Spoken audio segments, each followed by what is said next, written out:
할렐루야. 우리가 삶을 살면서 관계라는 것이 얼마나 중요한지 모릅니다. 관계가 우리의 삶의 바탕이요 근본이 됩니다. 그래서 관계가 좋아야 행복한 인생을 살게 되는 것이죠. 특별히 교회 공동체, 여기에서 관계가 너무나 소중합니다.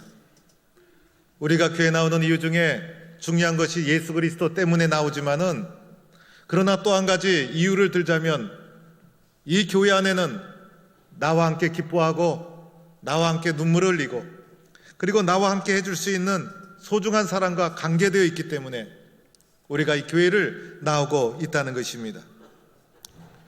관계가 좋으면 행복해지고, 관계가 좋으면 삶의 활력이 넘치고, 관계가 좋으면 어려움도 쉽게 이기고, 관계가 좋으면 행복한 삶을 살게 되는 것이 우리의 삶의 모습인 것입니다. 그런데 관계가 깨어지면 고통이 따라오죠. 관계가 깨어지면 너무나 삶이 힘들고 불행해집니다. 관계가 깨어지면 살아갈 용기가 없어지게 됩니다.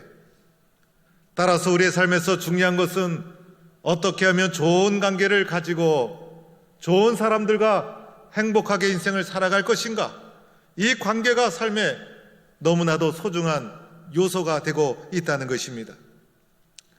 오늘 우리는 마태복음 7장 12절 말씀을 보았는데, 오늘 7장 12절 말씀을 넓게 펼쳐보면 마태복음 5장에서 6장, 7장에 걸쳐서 예수님이 산 위에서 설교하신 산상 설교 중에 나오는 부분이 오늘 읽은 7장 12절 말씀입니다. 오늘 7장 12절 말씀을 보니까 그러므로라는 말씀으로 시작이 되고 있죠. 그러므로라는 것은 결론을 내리겠다는 것입니다. 무슨 결론을 내리는 것일까? 앞부분의 말씀을 잠깐 보니까 12절 앞에 기도에 대한 본문이 나오고 있는 것입니다. 7절 말씀에 보니 구하라 그러면 너에게 주실 것이요, 찾으라 그러면 찾을 것이요, 문을 두드리라 그러면 너에게 열릴 것이니 라고 하면서 기도하되 열심히 구하고 찾고 두드리라, 끊임없이 지속적으로 기도해라, 이런 가르침을 예수님께서 주신 후에 기도에 대한 결론을 11절에서 이미 내리고 있습니다. 11절에 말씀하시기를 하물며 하늘에 계신 너희 아버지께서 구하는 자에게 좋은 것을 주시지 않겠느냐라고 하면서 기도할 때 하나님께서 좋은 것으로 주신다, 기도에 대한 결론을 11절에 다 내리고 있는 것입니다. 그런데 갑자기 12절에서 그러므로라고 하면서 결론 부분이 시작되고 있으니 무엇에 대한 결론인지, 무슨 말씀을 하고자 하시는 것인지 앞에 있는 문장과 약간 이어지지 않는 느낌을 받게 됩니다. 도대체 7장 12절은 무엇을 결론하고자 하는 것일까? 7장 12절 앞에 있는 부분을 읽고 거슬러 앞으로 올라가다 보면 5장 17절에 이르러서 눈에 띄는 단어를 발견하게 됩니다. 바로 율법과 선지자라는 단어인 것입니다. 5장 17절에 내가 율법이나 선지자를 폐하러 온 줄로 생각하지 말라, 폐하러 온 것이 아니라 완전하게 하려 함이라 라고 하면서 율법과 선지자라는 단어가 5장 17절에 나오고, 예수님의 긴 설교가 시작되다가 7장 12절에 가서 마지막 부분에 율법과 선지자이니라 라고 하면서 결론이 나오고 있더라는 것입니다. 무엇을 말하고 있는 것입니까?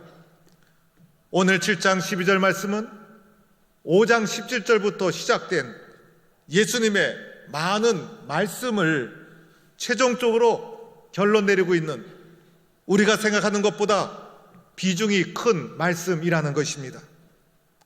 이것이 바로 율법과 선지자의 뜻이요, 말씀의 본질이요, 전반부 예수님께서 설교하신 모든 말씀을 총결선하는 결론이 되는 말씀이 오늘 읽은 말씀이라는 것을 말해주고 있는 것입니다. 마태복음 5장부터 예수님의 산상설교라는 부분이 나오고 있어요. 이 부분에서 예수님은 우리들에게 말씀하시면서 예수 믿는 사람은 세상 사람과 다른 윤리와 도덕을 가지고 있어야 된다. 천국 시민이 가져야 될 윤리에 대해서 말씀하고 있는 거예요. 세상 사람들은 부귀와 영화를 추구하고 물질을 추구하지만은 예수 믿는 사람이 추구해야 될 복이 있다. 심령이 가난한 자가 복이 있다. 애통하는 자가 복이 있다. 온유한 자가 복이 있다. 의에 줄이고 목마른 자가 복이 있다. 우리가 추구해야 될 참된 복이 무엇인가를 말씀하신 후에 너희는 세상의 빛과 소금이다. 너희는 빛과 소금이다 라고 하시면서 빛과 소금에 대한 말씀이 마치자마자 5장 17절에서 내가 율법과 선지자를 폐하러 온 것이 아니라 완전하게 하기 위해서 오셨다라고 말씀하시면서 율법과 선지자의 온전케 하는 말씀을 말씀하기 시작합니다. 기도에 대해서 가르쳐 주시죠. 살인에 대해서 가르쳐 주시죠. 간음에 대해서 어떻게 해야 되는지, 맹세하지 말라, 그리고 보복에 대해서, 원수 사랑에 대해서, 기도 생활에 대해서 우리들이 삶을 살아가면서 실천해야 될 천국 시민의 도덕과 윤리에 대해서 말씀을 하시다가 율법과 선지자의 모든 최종 결론으로 7장 12절 말씀을 하고 있다는 것입니다. 그러고 보니 7장 12절 말씀은 예수님이 지금까지 하신 말씀의 총결론이요, 우리가 생각한 것 이상으로 비중 있는 말씀이라는 것을 발견하게 됩니다. 다른 것을 다 해도 12절 말씀을 실천하지 않으면 의미가 없다는 거예요. 구제하고 금식하고 기도하고 여러 가지 선한 행위를 다 하더라도 그 사람의 삶의 바탕에 7장 12절 말씀이 받아들여지지 않으면, 이것이 실천되지 않으면 그 모든 것은 의미가 없다는 거예요. 그 모든 말씀을 빛나게 해주고 가치 있게 만들어주는 비중 있는 말씀이 7장 12절 말씀. 그래서 17세기 경부터는 이 말씀을 가리켜 황금률이라 불렀어요. 여러분, 황금이 얼마나 귀해요? 황금보다 귀한 것 있어요? 그런데 바로 이 말씀이 황금 같은 가르침이다, 이렇게 말씀하고 있는 것입니다. 여러분, 그것이 바로 무엇입니까? 오늘 7장 12절 말씀, 무엇이든지 남에게 대접을 받고자 하는 대로 너도 남을 대접하라, 이것이 황금률이라 이렇게 말씀하고 있어요. 저는요, 이 말씀을 이해하지 못했어요. 여러분, 이것이 황금률이라는 것이 여러분 피부에 와닿습니까? 이것을 맨 처음 보았을 때 저는 왜 황금률이라 하는지 이해가 되지 않았어요. 성경에는 이것보다 더 주옥 같은 말씀이 얼마나 많아요. 저는 이것보다 더 소중하고 황금 같은 말씀이 성경 곳곳에 있기 때문에 이 말씀이 얼마나 중요한 말씀인지 인정할 수가 없었어요. 이 말씀이 얼마나 중요한 말씀인지 느껴지지가 않았어요. 그런데 이 말씀을 묵상하며 묵상할수록 단순하지만은 삶의 원칙에 대한 말씀이요, 삶을 온전케 해주는 말씀이다. 모든 사람의 관계를 결정해주는 가장 중요한 말씀이 바로 이 말씀이다. 이 말씀 속에 우리의 관계에 대한 삶의 지혜가 듬뿍 담겨 있다. 황금률이라는 것을 인정하지 않을 수가 없는 것입니다. 예수님 당시에 이러한 말씀이 있기는 있었어요. 그래서 힐렐이라는 율법학자는 당신이 좋아하지 않는 것 다른 사람에게 하지 마십시오. 스토이학파들은 당신 자신에게 일어나지 않았으면 하는 것 하지 마십시오. 그리고 지혜서라는 톡비서에도 내가 원치 않는 일 그에게도 행하지 말라 라는 말씀이 있었어요. 이 말씀을 다 보면요, 내가 원하지 않는 것 하지 말라는 거예요. 내가 싫어하는 것 다른 사람에게 하지 말라는 거예요. 수동적인 말씀이죠. 예수님이 이 말씀 다 알고 계셨어요. 예수님이 이 말씀을 받아들여서 이 말씀을 재해석한 거예요. 그리고 적극적으로 우리들에게 권면해 주시고 있는 거예요. 내가 하기 싫은 것 하지 않는 수동적인 삶이 아니다. 너희들이 가져야 될 삶의 자세는 남에게 대접을 받고자 하는 대로 너도 남을 대접하라. 예수님의 말씀을 좀 더 분명히 언급하면요, 내가 대접을 받고자 하는 것이 있다면 먼저 내가 대접하라, 이런 뜻이에요. 먼저 하라는 것이 뭡니까? 수동적인 자세로 받으라고, 받지 말라는 거예요. 적극적으로 주도적으로 행하라는 것이에요. 내가 먼저 그러한 사람, 시작하는 사람, 먼저 행하는 사람, 이런 사람이 되라는 것이 주님의 말씀인 것입니다. 여러분, 오늘 이 말씀을 잘 분석해 보면 두 가지로 구성되어 있죠. 하나는 내가 다른 사람에게 받고자 하는 것이 있다는 거예요. 내가 다른 사람에게 대접받고자 하는 것이 있고, 또 하나는 그 말씀 바탕 위에 내가 다른 사람에게 대접해야 될 것이 있다는 거예요. 그런데 먼저 우리가 살펴봐야 될 것은 내가 다른 사람에게 대접받고자 하는 것이 무엇인가? 내가 다른 사람에게 대접받고자 하는 것이 무엇인가를 잘 살펴봐야 돼요. 내가 다른 사람에게 원하는 것이 무엇인가를 깊이 있게 아는 것, 그것을 인정하는 것이 관계를 이어가는 데 소중한 바탕이 되는 거예요. 어떤 사람은요, 다른 사람에게 나 원하는 거 하나도 없어, 이렇게 말하는 사람이 있어요. 그 사람은요, 혼자 살아가는 사람이에요. 그 사람은 큰일을 할 수 없어요. 우리들은 관계 속에서 큰일을 이루어가는 사람이기 때문인 것이에요. 내가 다른 사람한테 원하는 것이 무엇일까? 그 중에서도 가까운 사람, 그 중에서도 사랑하는 사람, 그 중에서도 함께 사는 사람, 밀접한 사람에게 내가 받고 싶은 것이 무엇인가? 사랑하는 사람에게서, 사랑하는 친구에게서, 남편에게서, 아내에게서, 그리고 교회 안에서 우리 성도들 가운데서 성도들한테 내가 받고 싶은 것이 무엇인가? 내가 받고 싶은 것이 내 속에 존재하고 있는데 그것을 잘 발견하고 인정해야 된다는 것입니다. 미국의 존 맥스웰 목사님, 리더십의 전문가죠. 오늘 이 목사님이 이 본문을 잘 분석을 했어요. 그래서 그분이 이렇게 우리에게 말씀합니다. 우리 속에는요, 받고 싶은 것이 5가지가 있다는 거예요.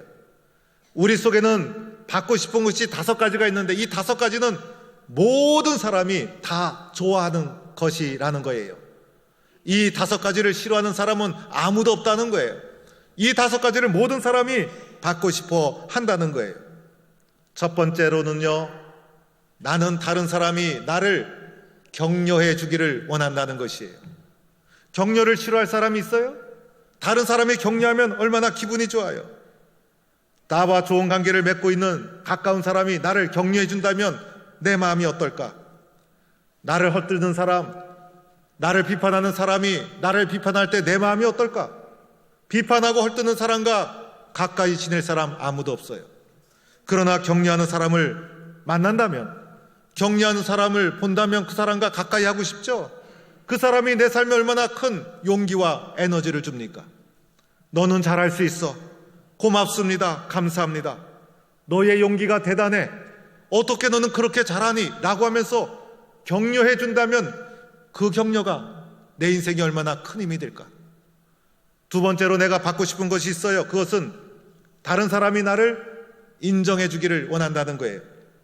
인정하는 거 싫어할 사람이 어디 있겠어요? 모든 사람이 좋아하는 거예요.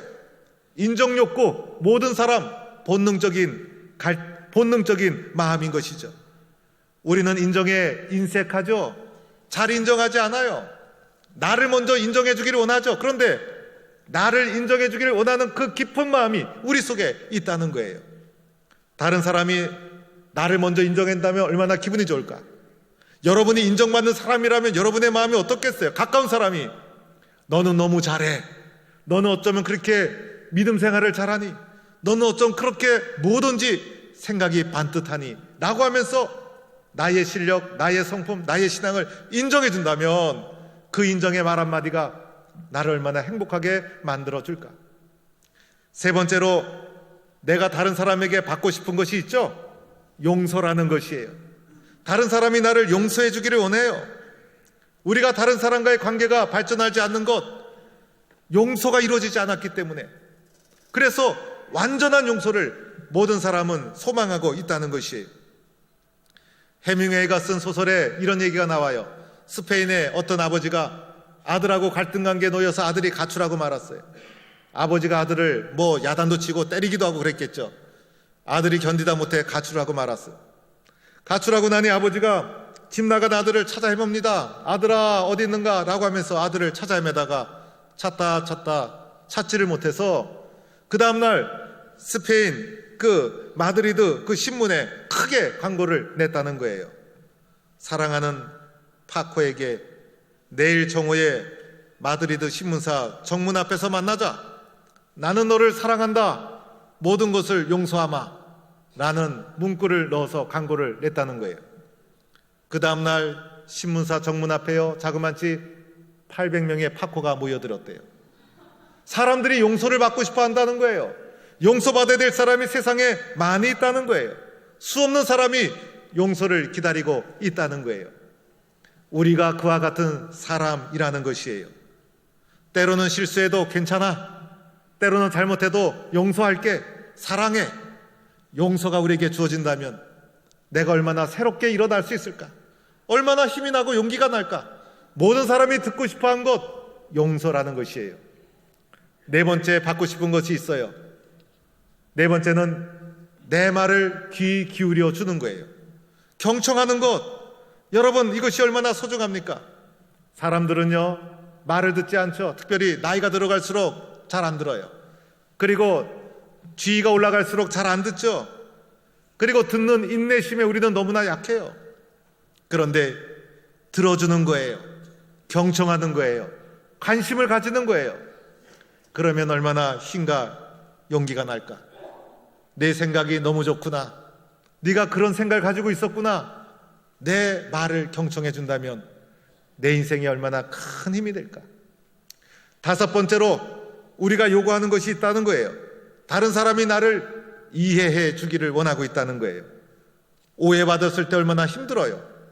이해해 주지 않으면 마음이 얼마나 답답합니까? 그런데 마음을 받아주면 그것 하나로 다 기쁜 거예요. 마음만 받아주면 그동안 힘들었던 것이 다 깨끗이 해결되게 되는 것이에요. 얼마나 힘드니?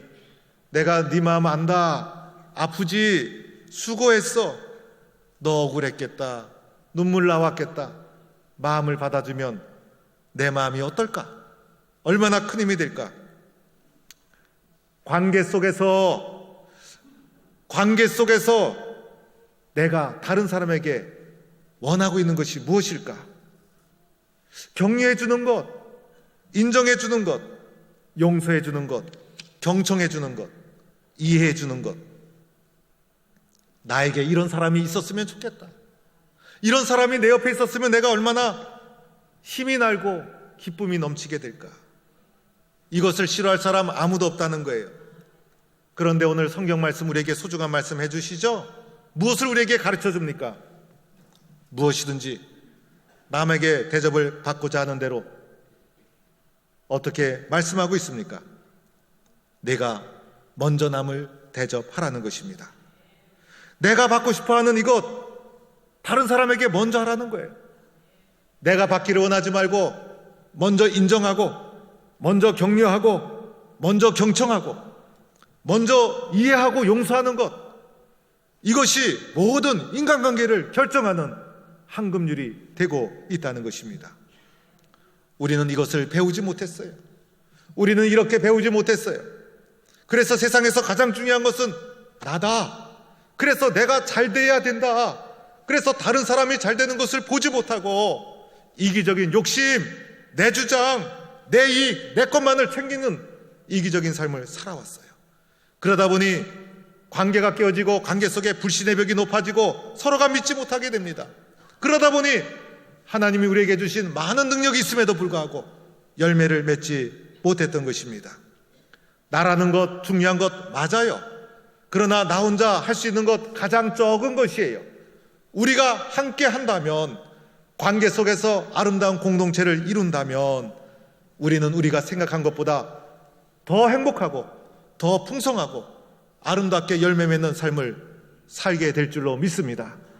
내가 받고 싶은 그것을 먼저 하는 성도가 될 수 있기를 주의 이름으로 축원합니다. 우리 교회가 잘하고 있는 것이 있어요. 그 중에 하나가 3년에 한 번씩 중등부 학생들을 단기 선교를 보낸다는 것이에요. 명칭은 단기 선교지만 내용은 비전 스쿨이라 할 수가 있어요. 중학교 학생 얼마나 중요합니까? 고등학교 들어가면요, 입시 때문에 시간을 낼 수가 없어요. 중학생 때는 자신의 신앙의 정체성, 비전과 꿈을 형성하는 소중한 기간이에요. 그 기간을 그냥 보낼 수가 없어서 저희 교회에서는 3년에 한 번씩 중학교 보내는 시절에는 꼭 경험해 와라. 그래서 그 학생들을 전체를 이끌고 제가 필리핀으로 단기 선교를 가게 됩니다. 다음 세대를 위해서 교회가 많은 투자를 하고 있는 거예요. 단기 선교를 가면서 목표하는 것이 몇 가지가 있어요. 첫째는 세계화 시대에 우리 자녀들이 중학교 시절에 그래도 비행기 타고 외국을 나가보는 경험이 그에게는 너무나 소중한 거예요. 우리들은요, 태어난 마을에서 살다가 태어난 마을에서 죽었어요. 그런데 우리 다음 세대는요, 그렇게 살면 안 돼요. 세계를 바라볼 수 있는 시야가 있어야 돼요. 우리는 그렇게 살지 못했지만은 우리 자녀들은 넓은 시야를 가져야 돼요. 그래서 중학교 시절에 비행기를 타고 타국에 가봐서 타국의 문화와 그리고 세계 속의 지구촌 한 세대라는 것을 직접 보고 느낄 수 있도록 중학교 시절에 그들의 시야를 넓혀주는 것이 꿈과 비전을 결정하는데 소중한 요소가 되기 때문에 시행하게 되는 거예요. 또 하나의 요소가 있어요. 단기 선교를 하되 중국으로 안 갑니다. 태국으로 안 갑니다. 베트남으로 안 가요. 왜냐하면 그곳에 가면 언어가 통하지 않아요. 필리핀에 가면요, 영어로 소통할 수 있어요. 우리 애들이 가면 그 애들이랑 영어로 주고받아요. 아, 영어가 소중한 것이구나. 실제로 와보니까 대화가 되고 소통이 되는구나. 나도 영어 공부를 열심히 해서 훌륭한 사람이 되어야 되겠구나. 그래야 나도 뭔가 기여하는 삶을 살 수 있겠구나라는 것을 피부에 와닿는 체험을 하게 되는 거예요. 세 번째, 또 하나 중요한 것이 있어요. 그들에게 선교 체험을 해주는 거예요. 예수 믿는 것 얼마나 중요한지 애들 잘 몰라요. 그리고 애들이 가정에서 사랑만 받고 자라서 그저 부모의 사랑 당연하게 받고 자라고 있어요. 그런데 가보면요, 예수 믿는 것이 얼마나 소중한지, 선교사들이 복음을 전하기 위해서 얼마나 노력하는지, 그곳에 있는 애들이 교회 나오는 것을 얼마나 감격스럽게 생각하고 있는지, 그리고 또 가보면 애들이 신발도 없죠. 옷도 제대로 입지 않았죠. 얼마나 불쌍한 애들이 많은지, 산지족, 바자오족 이런 족들을 보면요, 문명의 혜택을 거의 받지 못하고 살아가고 있어요. 아이들이요, 실제로 그런 애들을 보고 그런 애들과 대화하고 만나는 순간 내가 너무 많은 사랑을 받고 자랐구나. 내가 너무나 좋은 교회 다니고 있구나. 좋은 나라에 살고 있구나. 그런데 그것을 감사할 줄 몰랐구나. 애들의 생각이 바뀌어요. 애들이 눈물을 흘립니다. 그리고 마지막에 제가 결단을 시켜요. 그리고 이번에는 특별히 제가 직접 인도하면서 애들과 함께 자고 애들과 함께 먹고, 그리고 아이들이 담임 목사를 통해 사랑을 느끼고 은혜를 체험하고 함께 그들과 일주일을 보내려고 합니다. 여러분, 소중한 기간이에요. 우리 아이들이 그 과정을 통해서 받는 것을 당연하게 생각했던 애들이 나는 받는 자가 아니라 먼저 주는 자가 되어야 되겠구나. 내가 먼저 주는 자가 되어야 되겠구나. 이런 사람으로 변화되어 나가게 될 것입니다. 여러분, 오늘 우리는 지금까지 어떻게 살아왔습니까? 사랑해 주지 않아서 원망했어요. 이해해 주지 않아서 미워했어요. 용서해 주길 원했어요. 내 말에 경청해 주기를 원했어요. 그런데 우리는 이제 삶의 내용을 바꿔야 합니다. 내가 먼저 격려하고, 내가 먼저 용서하고, 내가 먼저 이해하고, 내가 먼저 경청해라. 내가 받기를 원하는 그것, 내가 대접을 받고자 하는 그것을 내가 먼저 다른 사람에게 대접하라. 이것이 우리의 인생에서 소중한 관계를 깊이 있게 만들어주는 인생의 황금률이다. 우리에게 주님은 말씀하고 있는 것입니다. 여러분 삶 속에 놀라운 관계의 기적, 그리고 행복한 삶, 아름다운 공동체가 이런 순종을 통해서, 이런 말씀의 순종을 통해서 이루어지기를 주의 이름으로 간절히 축원합니다.